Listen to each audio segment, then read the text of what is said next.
Commission on the workings of the PTF. I saw this report about 7-8 weeks ago. It was presented to me, and I saw that the findings of that probe were that 25 billion naira had not been accounted for in terms of expenses, and we made inquiries about this, and we were told by people in very high quarters in this country that when General Buhari was approached about it, his response was that this money was spent on consultancy fees and commissions and so on and so forth. That was his response. Now, as far as I'm concerned, that is not an acceptable position. Now, for him to now turn around and say the federal government and perhaps even the president is corrupt, and that means by extension that the president himself is corrupt, I think is a clear case of the pot calling the kettle black. And let me go a step further. Let's talk about tenure of office, because that is the issue. When he was in power, his government, his tenure of office was a monument to ineptitude and brutality. More people, journalists like yourself, were locked up under his regime than any other government, other than perhaps General Abacha's government. Again, look at this counter-trade idea that he brought up at that time. Look at what really happened. A number of individuals benefited from counter-trade. Cotia, which is a company, a Brazilian company, look at what really happened at that time under this so-called counter-trade agreement. First of all, for General Buhari to now come around with his PTF record and his record in government and criticize the federal government as being corrupt, I think it is most unfair, and for a man of his standing, it surprises me. Politics is one thing, but let us at least keep it within the confines of decency. What if I say that he's not the only one? That is, everybody, including General Buhari, including yourself, are entitled to your opinion. I am entitled to mine. I think that if he had evidence of corruption by any person in this government, he would do us all a favor by letting us know precisely what it is. I'll be the first to criticize if it can be proved. I, Femi Fani-Kayode, would be the first to criticize it. But one thing I'll tell you is this: it is fairly clear, even Obasanjo's greatest detractors are not suggesting for one moment that he personally is a corrupt person. In fact, he's having problems with so many people that have been in power in this country in the past, simply because he is not corrupt, and that is precisely why they don't want him to continue in power. Some came and institutionalized corruption in this country, and he's resisting that. And that, Mr. Fani-Kayode, is his problem, because he has a lot of sycophants and cronies around him. Good. Well, I would tell you that I am not one of those sycophants and cronies. I am here to determine facts and figures. I am here to tell you that if somebody has evidence on the president, let them present it and let us talk about it. I'm sorry to butt in, but we have a caller, Alhaji Osman from Agege. Good morning to you, or good afternoon, I'm sorry. Good afternoon to you. My name is Alhaji Usman, calling from Agege. Alhaji Usman, is he there? Question for Mr. Fani-Kayode, please. Is Alhaji Usman there? Then shall we go on? I find the statistics you rule about the achievement of the president. Right. We're talking about very. We're talking about. Is Alhaji Usman there? Hello. Hello.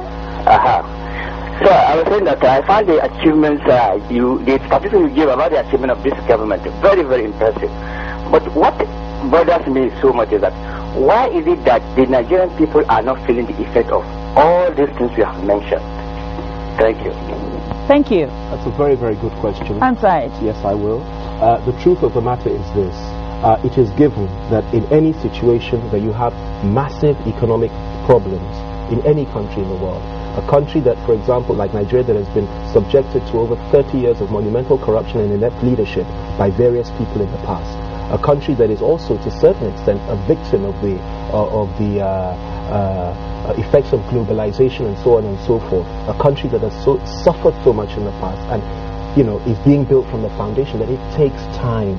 It takes time for these effects, the effects of these policies, to actually be felt by the ordinary man in the street. And that is precisely why we are saying, let Obasanjo go on and continue into a second term of office. By 2007, everybody in this country will feel the effects. Let me give you a very quick example.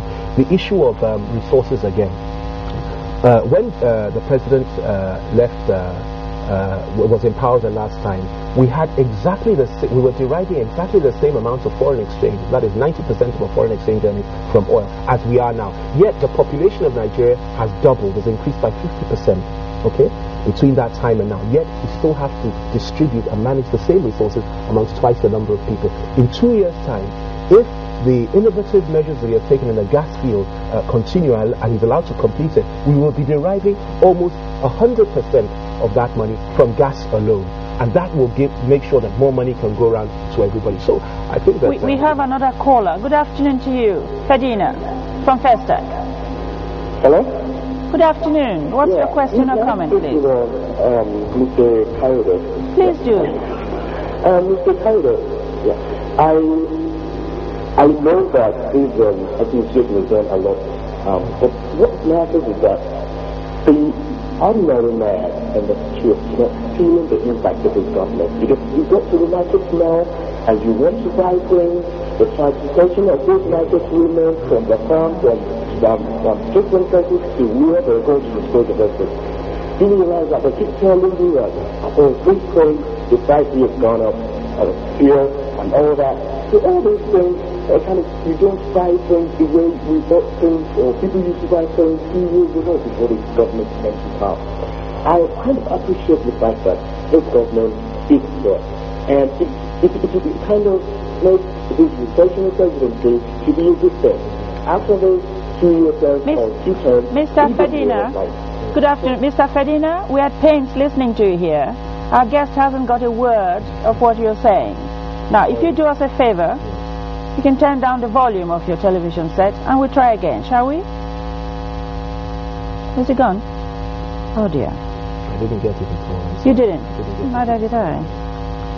Let's have the last word on ICJ ruling on Bakassi, shall we? What do you think? My view is that this was a bad ruling. It was a bad decision. It was a conspiratorial ruling, born out of conspiracy and intrigue. It was a ruling that, as far as I'm concerned, had no basis in law, had no basis in decency or rationality. I think it should be rejected by the Nigerian government. Thank God it is only advisory. It is not binding on the Nigerian government. And what I would like to say is that the most important issue here is the thinking and the well-being and the desire of 250,000 Nigerians that are living on Bakassi. We need to have a referendum. We need to ask them where they want to be, and we need to do precisely what they want us to do on the basis of self-determination. Now, apart from that, I would like to say one thing on this issue. Somehow, the rumor has been put around that Mr. President went to Paris and he had a meeting with the presidents of France and the presidents of... Could you hold on to that explanation that what the president did in Paris, no, didn't do? Kingsley, good afternoon to you. Kingsley? Kingsley, good afternoon. We can get him, so we can go back to the Paris issue. Yes, he did go to Paris. He did see President Chirac and President Biya, but he never ever signed any agreement that he would bind Nigeria to the court ruling of the ICJ. That never ever happened. And it is the enemies of Nigeria and the enemies of the president that are putting this rumor around. It never happened. They discussed other things, they discussed that matter, but there was never a signing or an understanding of any such agreement.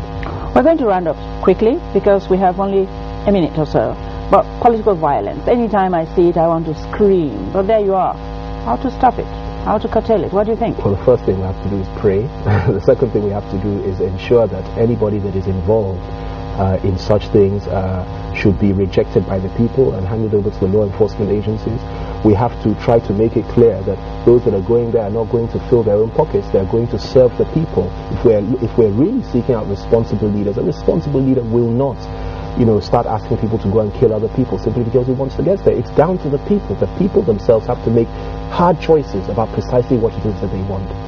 Mr. Femi Fani-Kayode, lawyer, public commentator, or public affairs commentator, writer, I thank you on behalf of the crew of the program for coming in to lead the discussions today. It's been a pleasure. Thank you very much for having me. Thank you. And that brings us to the end of the program.